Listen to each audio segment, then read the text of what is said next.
Are you confident? Do you have consistency? How much conviction do you have? I'm Daniel Gomez, the confidence architect, a business strategist, keynote speaker, executive coach, and best-selling author. On the Daniel Gomez Inspire Show, we will help you unlock confidence to create consistency and develop conviction. Together, we will discover the key that unlocks your confidence. Welcome back to another episode of the Daniel Gomez Inspire Show, where we motivate, we encourage, and today we're going to educate you today. I'll tell you, I have the pleasure of having this gentleman on our podcast today. I met him a couple of months back at the GSD conference. We just really connected, and I loved his heart for men. I think so many times men try to put up a facade. They try to put up this barrier that everything is all right. And when I just heard Michael's heart, man, it just connected with me. So I want to welcome to the Daniel Gomez Inspire Show, Michael Unbroken, brother. Welcome to the show, man. How you doing? Daniel, my man, I am so excited to be here with you right now. Cannot wait to do this. Man, well, I know the amazing person you are. Do me a favor. Introduce yourself to the Daniel Gomez Inspire Show, my friend. Yeah, man. I think context is everything. So why don't I tell you the 5-minute spiel here, and that'll give us plenty to roll off of. So I grew up in Indianapolis in Indiana. My mother was a drug addict and alcoholic. In fact, she cut off my right index finger when I was only 4 years old.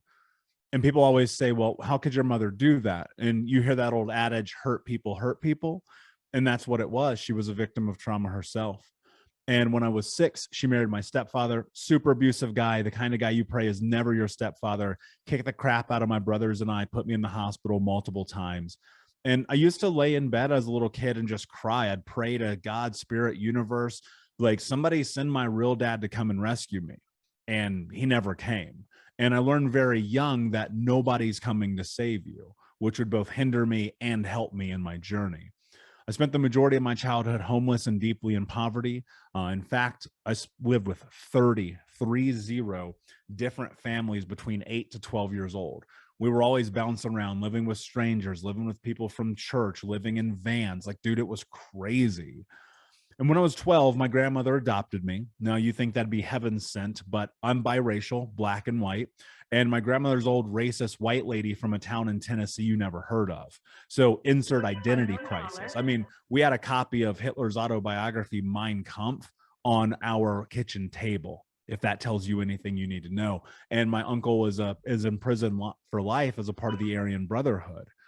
And so I got high for the first time when I was 12, drunk when I was 13. And by the time that I was 15, I was expelled from school for selling drugs. And I was breaking into houses, stealing cars, hurting people, running from the cops, getting shot at. Like, dude, it was crazy. And luckily I got put into a last chance program. And I still did not graduate high school on time. Here's your diploma. Good luck.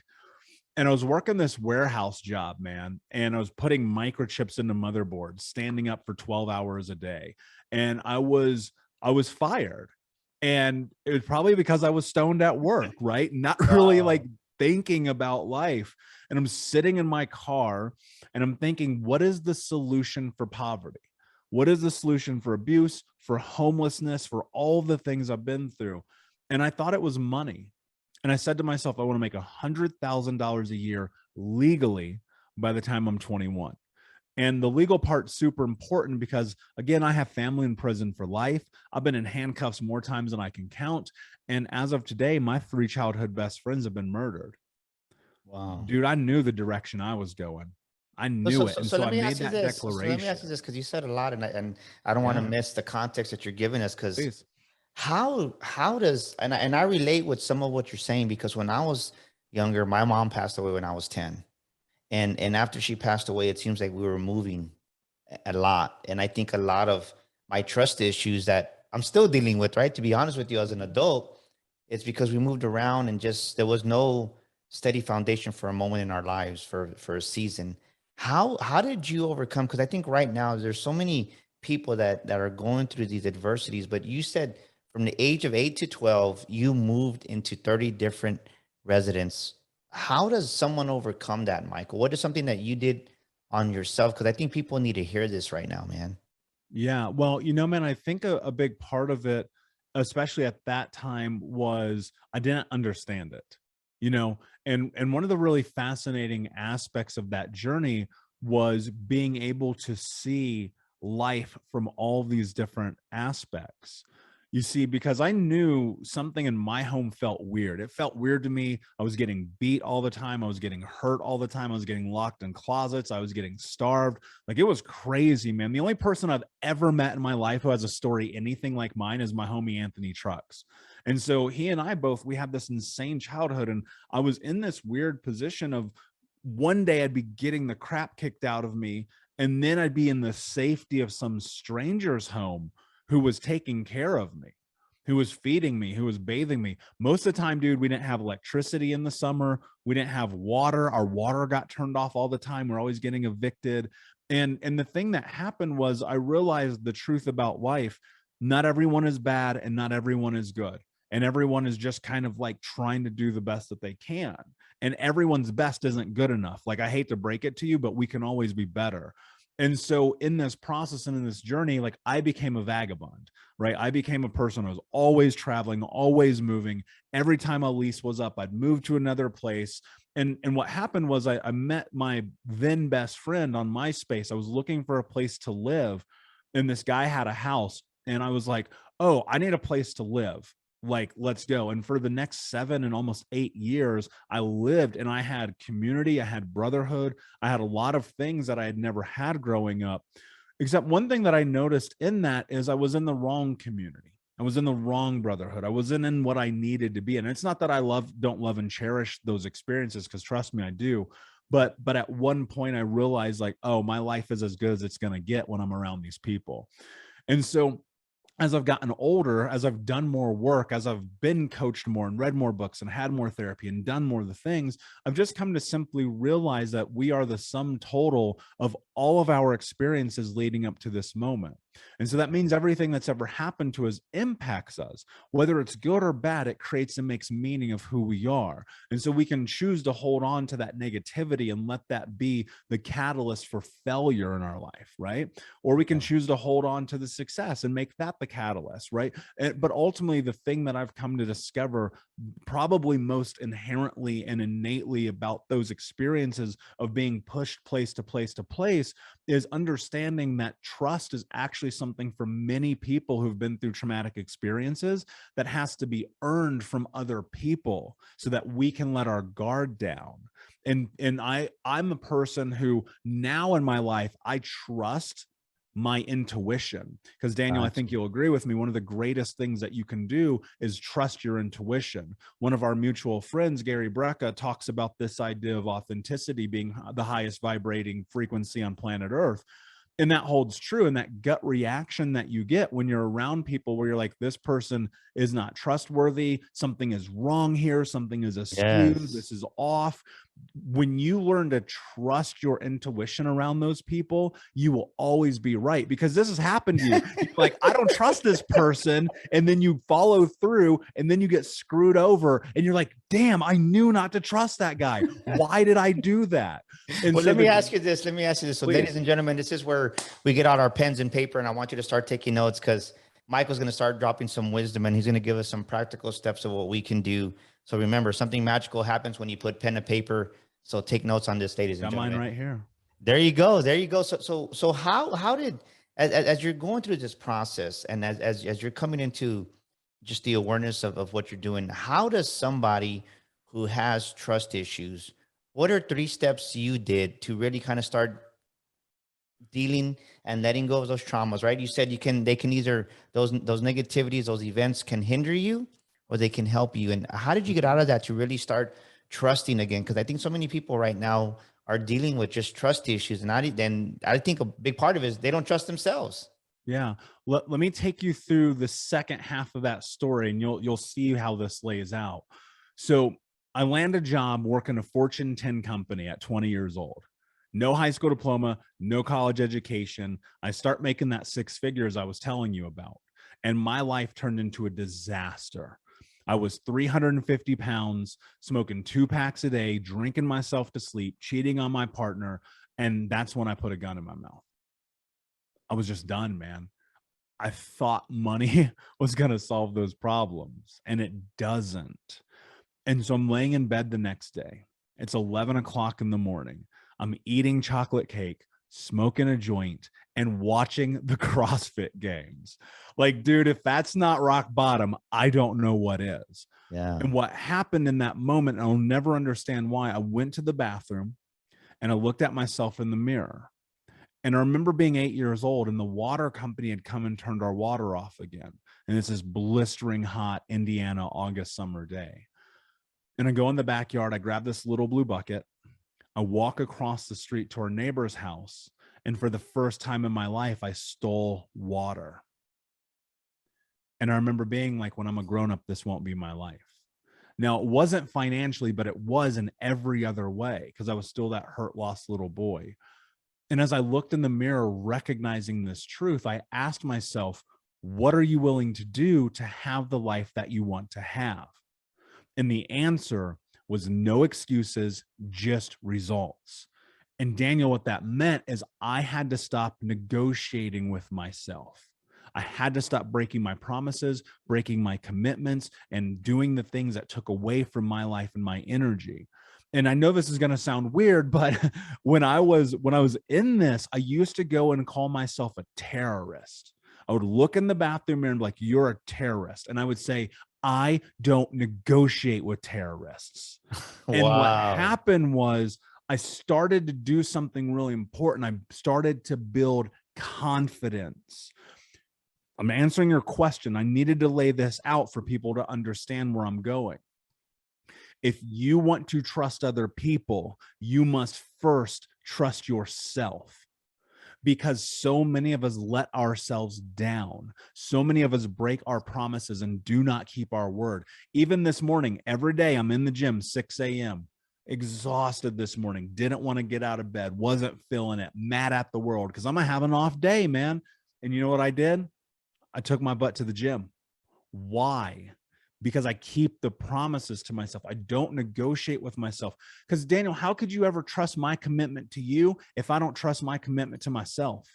How can you ever believe that I'm going to come through for anyone else if I don't do it for me first? And people are always looking for the solution, right? The solution's very simple. You do what you say you're going to do. Now here, let me give you some depth of context, because people will hear stuff like this and they're like, yeah, I've heard that a million times. But there's a missing piece of this puzzle that most people do not understand. If it's true, which I said it is, that we are the sum total of our experiences, and that means everything that's ever impacted us matters. It shapes who we are. Now, trauma, the childhood trauma, the abuse, the things that we go through, dude, it's not the scars. It's not the finger that got cut off. It's not the burns. It's not the cuts. It's the theft of identity that is stolen from us the most. The most dangerous thing I could do as a kid was have an opinion. The fastest way for me to get my head slammed into a wall was to ask for something that I needed. What is the brain's primary function? Survival. That's it. It does not care about your dreams, does not care about your goals, does not care about anything else other than surviving. And so because it's so malleable and plastic and adaptive, your brain says, okay, wait a second. Every time I'm me, I get hurt. So I'm no longer going to be me because that will make me safe. Wow. And the worst part about that, Daniel, is that serves you for a period of time because it keeps you safe when you're 8, 12, 14, 18 years old. And then what happens is you recognize that you're 22, 36, 54, 77 years old, and you don't know how to say yes, and you don't know how to say no because you've never been allotted the space to be you before. So And I want so to ask. people, So I want to ask a question to the audience right now. please. Think about what Michael's saying, ladies and gentlemen. Where have you not trusted yourself? Where have you not? Write this down. Ask this question down. Where have you not asked yourself the right questions? Where have you broken those promises to yourself? Like Michael said, before you can trust others, you have to trust yourself. And are you one, like Michael's saying, he didn't feel like going to the gym this morning. He didn't feel like going out there and working out, but he kept that commitment to him. What are your commitments that you're breaking to yourself? I want you to commit today to keeping 2 commitments to yourself starting today. What are 2 things that I can commit to that it can give you the confidence to go forward in life? because so many times we break these promises to ourselves, and it kills the small confidence we may even have. It kills what we're capable of doing. And then we say, well, why bother? Because you don't trust yourself. And then it keeps you from trusting other people. And then God brings you other people to help you to get further in life, but you don't trust them because you don't trust yourself. Yeah. So I'm loving the conversation we're having, Michael. I want you to be real with yourself, ladies and gentlemen. Where in your life do you need to keep the commitments that you said a month ago, a year ago? What commitments do you need to go back and start today with just 2 commitments?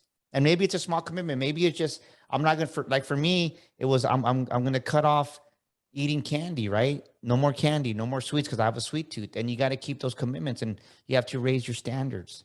And I love what you're saying, Michael, because it's true. If we don't keep the promises we tell ourselves, it's hard to trust somebody else. Yeah. And Look, then, I'll take this a step further, Daniel. You're asking all these people to do this. 95% of them won't succeed. And I'll tell you exactly why. Think about this. Imagine, just place yourself for a moment. You're 7 years old. You're in class, and the teacher has you coloring the house, and you make the moon or the sun purple. And the teacher comes up to you and chastises you in front of the entire classroom and goes, Daniel, the moon's not purple. What's wrong with you? And everyone laughs.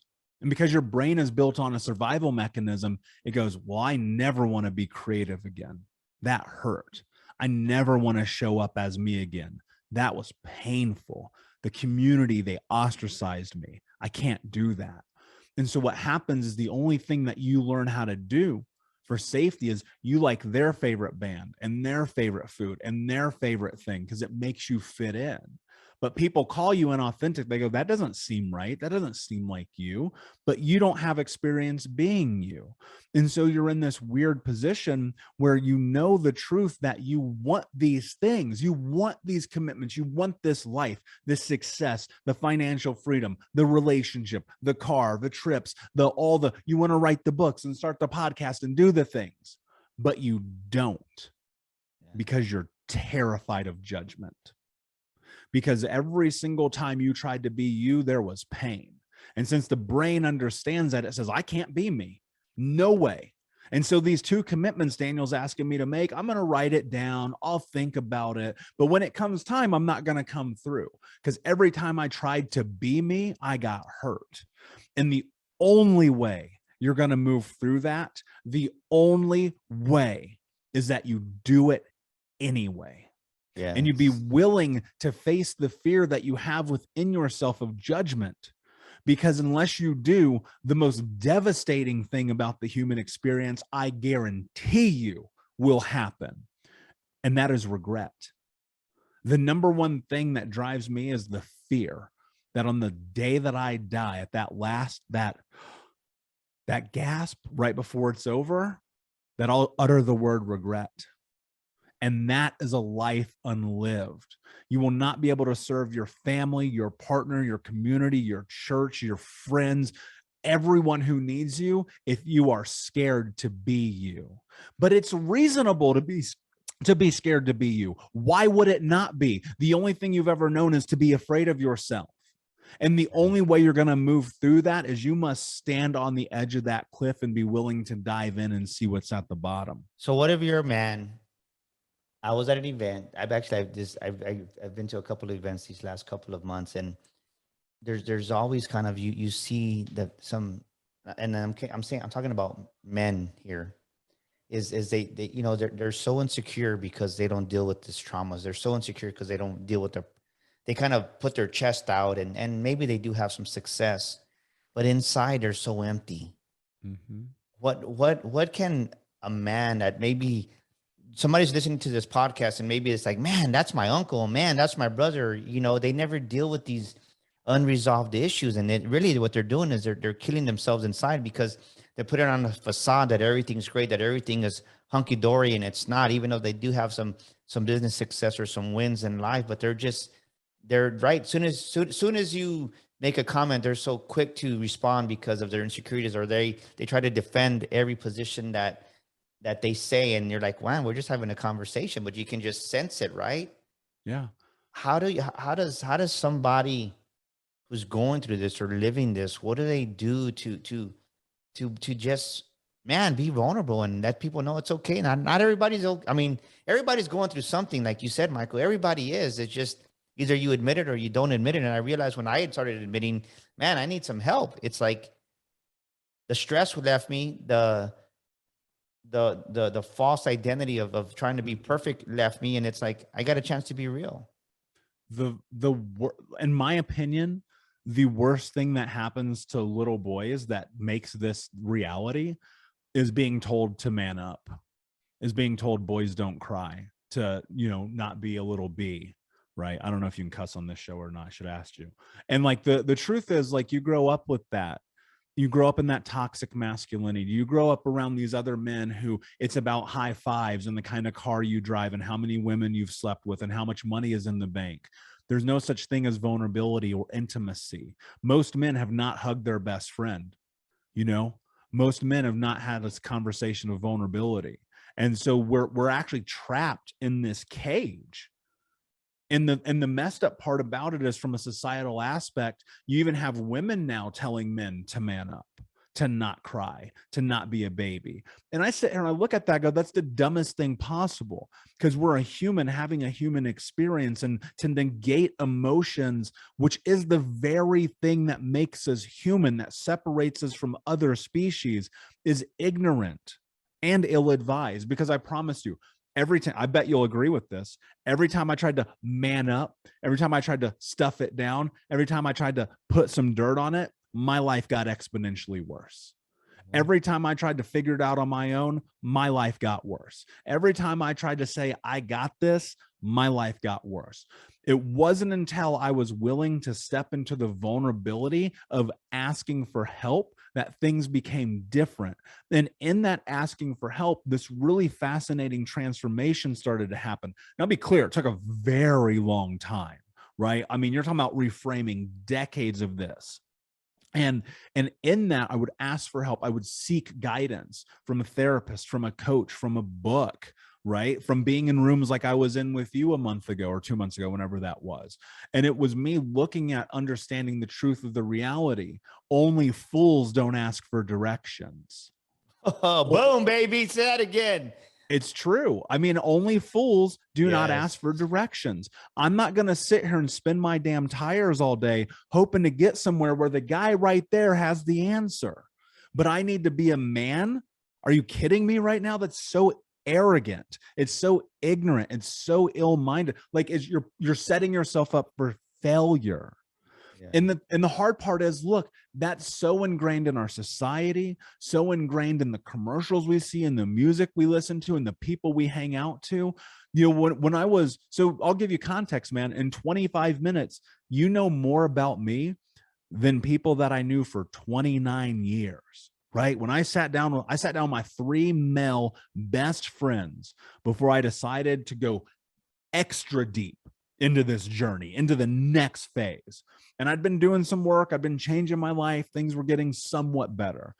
And I said, guys, I need to go to dinner with you and talk to you about what's happened in my life. And I laid out the story and I said, guys, this was my experience.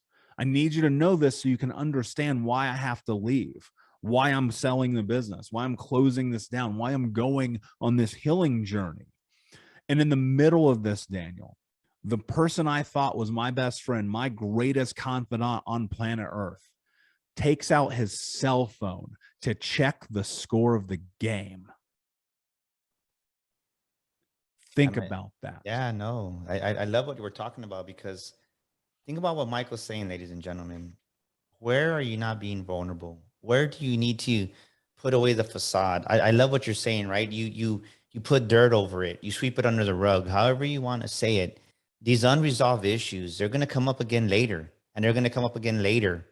And then I see this so many times, Michael, is people that have these unresolved issues, men or women, as they start to maybe grow in business or grow in influence, and then they start to self-sabotage because they've never dealt with that dirt under, they've never dealt with it.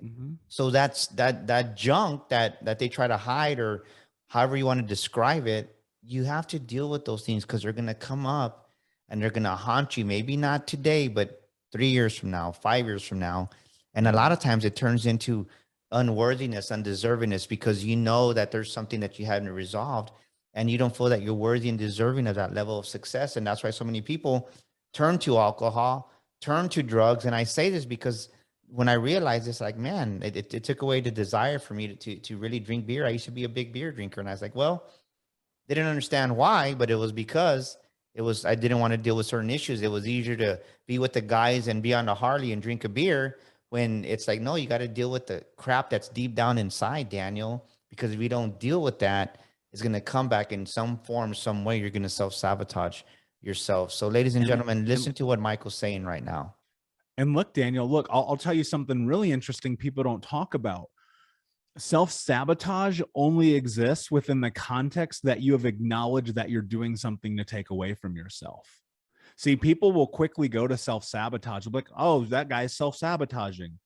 Well, you can only self-sabotage if you've already acknowledged. And then at that point, you've made a choice. And that's where it gets really interesting. So you're going to sit here and tell me, as a person of this earth that has the ability to do anything, you're choosing not to be great. Because that's what you're telling me when you self-sabotage. You're making a decision. Now, having no level of acknowledgement in it requires you doing some deep intrinsic work. That requires you sitting down, going through the experiences of your life, educating yourself, making meaning of your experiences, finding causation and correlation, which is arguably, in my opinion, probably the most important aspect of any healing journey. Why do I behave like this? And if I can point to the experiences of my past, then now I can create a framework for moving through them. And most people, most men, here's what I did. We've done this. This is how I am. Well, you're an idiot then. You're being an idiot, right? That is someone who lacks knowledge and information. That's what somebody says. That's just who I am. Is that what you said? Yeah. Wow. Think about that. How many times people have just, this is what I always used to tell. I remember, I'll never forget this. I love this, man. This is good stuff, brother. I got in this huge fight with my little brother, and he told me, I'll never talk to you again. It was a devastating moment in my life. I was like 24, and I looked at him, I go, good, that's how I am. Are you kidding me? Could you be more foolhardy? Now today, fast forward 13 years later, we have an awesome friendship, an awesome brotherhood. I'm so happy because I've done the work, and I stopped saying that's who I am, and I decided to say this is who I'm going to be. I laid out who I am. I laid out my identity. I took this pen. Dude, this is the most powerful tool in any arsenal of anything that you will ever purchase in your life. 97 cents at the dollar store is going to be the difference between success and failure for you. And I started writing down who I wanted to be. I said, I want to be this character with these values, with this honor system, with these morals, who shows up in this way, who contributes like this, who leads like this, who loves like this, who's intimate like this, who's a brother like this. And I am as close to humanly possible as I can to being that person today. And tomorrow I will be different than I am today, because by the end of today, I'm not going to be satisfied with who I am. Because I'm going to recognize that there are areas in which I faltered, where I failed, where I didn't come through. But instead of beating myself up, which so many of us do, I go, amazing, I learned something today. Daniel, this is the first time we've ever had this conversation. I never lived this moment with you before. I don't know what I'm doing. In 5 minutes, I don't know what I'm doing. I can only make meaning of my past experiences that inform who I am in a way that help me surmise a possibility. That's all I got. Yeah. I don't have anything else. And so many people are so tied to this identity that they must be who they are today, tomorrow, that they fail to understand the truth that you don't even have to be who you are today in 5 minutes. You can change it all. Because you can have an aha moment. You've got to be willing to step into it. I love what you're saying, because I really want the viewers and the audience to take away what he just said. Stop beating yourself up. Stop beating yourself up, ladies and gentlemen. Nothing is carved in stone. So stop putting unrealistic pressure on yourself. You're evolving. You're a human being. We're human beings. We were created this way. We're the only species that can learn and grow at a rapid rate, right? We're the only ones that can talk languages that are understandable. So stop beating yourself up and be kind to yourself. But also know that it's your duty, your responsibility to grow and to become that next version of who you are. And if you haven't dealt with those things, if you're one of those people that says that's just who I am, that means you're being that means that you're just being prideful and egotistic and you're not willing to change. Anybody can change. Listen to what Michael's saying.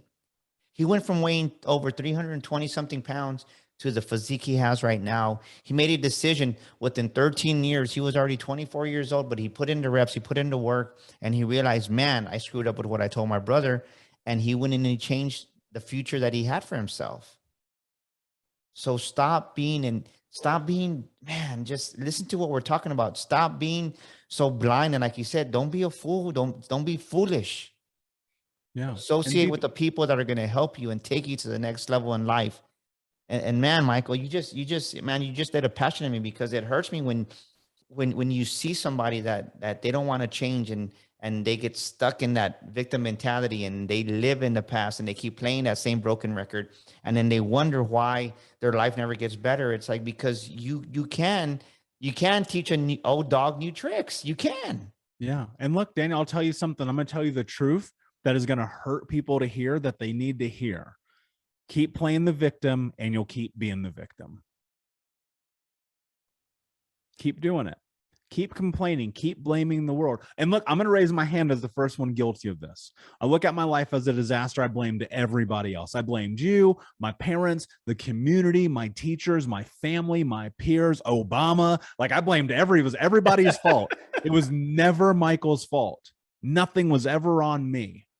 And you keep playing the victim and you will be the victim. I promise you, it takes as much energy to create your life as it does to destroy your life. And that's the thing people need to understand. Every single time you're sitting around drinking the beer, playing the video games, hooking up with people you shouldn't be hooking up with, getting yourself into trouble, blaming your job, good luck. So when did the light come on for you that you were, when, I guess, because you shared the story how you were 23 or so when you said this to your brother. When did the light finally come on for you, Michael, that you said, man, I'm playing the victim. This crap needs to change, because if it doesn't change, it's not the money. You were making six figures. This was many years ago, but when did the light finally come on for you? What was the aha moment, man? Yeah, man. Again, it's just, I was looking in that mirror. I remember being that little boy. I remember that moment. I decided to stop negotiating with myself. And look, it was just a series of continuing to try every single day. I made a lot of mistakes in the beginning. I make a lot of mistakes now. This is how this works, right? And I kept faltering. I kept failing. I kept falling down. But, like John Maxwell talks about, I was failing forward. I was just great, I learned something. Let me keep going. Let me keep pushing, because, there was a choice I could make. And life is really, it's a dichotomy, sure, but there's really two inevitable endings to this story. You die a victim or you die a hero. And that hero, that is subjective to who you are. Only you choose that. Nobody else gets to decide what that means for you, and success in your life, and happiness and fulfillment and love and all of those things. You choose that. But you also have to recognize you have to be willing to face the fear and the hurt and the pain and the shame and the guilt and all of the other side of it. Because if you want one half of it, you got to be willing to take on the other half too, baby. So many people just want the roses, but you got to get the dirt too. It comes with it too. And the truth is, you need both, because how do you appreciate one without the other? And in this, I looked at my life and I just said, who could I be if I decided to try? And that's all it was, man. That's all it was. And then, at 27 years old, I recognized I had no confidence. I didn't believe in myself at all. It was like, yes, I had all this money and this nice car and all these clothes and all these girls who liked me. I didn't believe in myself. I was using all of those things to make me feel better. How many more things can I own? How many more people can I hook up with? How much more money can I put in the bank to try to fulfill myself? And the answer was there wasn't going to be enough. And when I recognized that at 27, and I was like, oh, I don't have confidence, I stepped back into this idea about seeking causation and correlation. And I realized that All I ever heard growing up is you're not good enough. You're not strong enough. You're not capable enough. No wonder your real dad left you. This is why you're homeless. This is why you're poor. This is why you're dumb. And if we are the stories that we tell ourselves, and I'm sitting here telling myself this story, that's going to be true. Because look, here's the reality, whether you like it or not, like mindset is everything, right? There's a big sign in front of me. You can't see it, but it says mindset is everything. And in personal development and in business and leadership, people are always talking about mindset. They're like, mindset, mindset, mindset. But nobody ever tells you what it means. So I'm going to tell you what it means so you can understand the power. What you think becomes what you speak become your actions, and your actions become your reality. And some of you are saying things so mean to yourselves that if you said it to me, I would punch you in the face. And you're expecting to be successful. Think about that for a second. You're telling yourself you can't. You're telling yourself you're not good enough. You're telling yourself nobody else understands and it's everyone else's fault. And you want success. It ain't going to happen, because with you thinking like that, that's going to become the actions that you take in your life. You're going to act like a person who's not good enough. You're going to act like a person who doesn't deserve it. And that will be your reality. And then this pen, we're going to come back to it again. I'm going to teach you the first thing I teach people when I coach them, because it'll change your life if you pay attention to what I'm about to say. You take this pen and you write this down. I am the kind of person who is kind to myself. I am the kind of person who is kind to myself. Why does this matter? And people will go, you're 6'4", covered in tattoos, gold earrings in your face. What do you know about kindness? Everything. Because when you start operating through a scope of kindness, in the moments in which you are faced making decisions that decipher and distill who you are in the world, you will ask yourself, what would a kind person do right now? Would a kind person go to the gym? Would a kind person stop drinking beer? Would a kind person listen to the podcast? Would a kind person do the thing that puts them on the trajectory to have the life that they want to have? Because if what you think is what you speak, and what you speak is your action, and your action is your reality, well, I don't know about you, but I'd rather be kind to myself than someone who destroys myself every day. Yes. Wow. Wow. You made me just think, right? When those instinctive behaviors want to come out and somebody wants to lash out at maybe something didn't go right, or just it's going to happen. And those situations, those problems are going to come up. And if you see it through that filter, through that scope of kindness, just think about how much more calm you'll be, how much more creative and just self-control you have. So listen to what Michael's saying, ladies and gentlemen. Listen to the words he's speaking of wisdom. He's not someone who grew up with a silver spoon in his mouth. He's not someone who grew up in prominence. He's someone who had a rough childhood. Like, if you listen to the story that he was saying, he for in 4 years he moved 30 times. So he's lived it. He's done the work in himself. He's been intentional. He's been intentional on improving who he is. And write that affirmation down. I am the kind of person that is kind to myself. I think I need to write that down for myself. I am the kind of person that is kind to myself. Make that a declaration, an affirmation for you. And the more you see it, the more you're going to start to believe it. Because the truth is, when I do my coaching, Michael, I see people beat themselves up too hard. And then going back to what you said, they beat themselves up, so then they don't trust themselves, and then they don't do anything. They go down the path of no action. So, ladies and gentlemen, remember this: you are worth the investment. You are worth being kind to. It's time to stop playing that same old song over and over. I'm glad we brought you on the show, because you've added so much wisdom, and I'm glad I let you take control of it, because I think you said so many things that the world, that people need to hear today, because there's so many people out there that are playing the victim, that they're sweeping stuff under the rug, that they're putting dirt on everything, and they never deal with the real shit of life. The more you ignore it, it's going to come up. Believe me, I ignored so many things for over a decade. And when I started my business, I'm like, where did this come from? But you have to deal with these. And I love your authenticity. And if you're like me, Michael, man, I think these last 4 years, I've cried more than I've ever cried in my whole life. I was 44 years old when I started my business. These past 4.5 years, I've shed more tears, because you have to bring healing to yourself. You have to release these emotions. You have to forgive yourself. You have to forget about the regrets, forgive the regrets, like Michael's saying.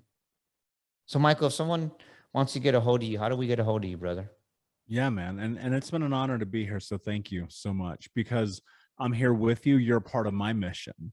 And my mission is to end generational trauma in my lifetime through education and information. And so that makes you a part of the Unbroken Nation. And for that, I'm grateful, my friend. I'm everywhere on social at Michael Unbroken. But if you listen to the Think Unbroken podcast, go to thinkunbrokenpodcast.com or just search Think Unbroken. Literally everything I teach is for free there. So you don't have any excuses. Wow, man. Wow, I love it. Before we end, what is a scripture or quote that you rely on times of adversity, Michael? You know, I think about this all the time. It's actually from Jay-Z. He says, people around you saying that you changed. Well, I didn't do all this work to stay the same. Boom, baby. Woo, I love it. I love it. I love it. That's a great, great quote. Man, well, ladies and gentlemen, that's a wrap for this week's episode. Join us again next week for another amazing guest here on the Daniel Gomez Inspire Show. And if you're stuck in life, if you're stuck in business, go to www.danielgomezglobal.com. Fill out our free assessment there. We want to help you out. We want to give you a complimentary discovery session, and we want to make a difference in your life. If you're that aspiring speaker, our next Sticker Shock Speaking Academy is August 26th and 27th here in San Antonio. We want to help you share your story and get paid to speak. Until next week, we'll see you here on the Daniel Gomez Inspire Show. This is Daniel Gomez, and thank you so much for tuning into our show today. We'd love your feedback. Please drop us a comment, and thank you for leaving us a review. Don't forget to subscribe to our show and share this episode with a friend. And my free gift for listening to our show today is a copy of my best-selling book, You Were Born to Fly. To get your free copy, go to danielgomezinspires.com and get your copy today. That's danielgomezinspires.com. And to elevate your life and business even more, follow me on social media at Daniel Gomez Inspires on Facebook, Instagram, Twitter, and YouTube. Together, we will discover the key that unlocks your confidence.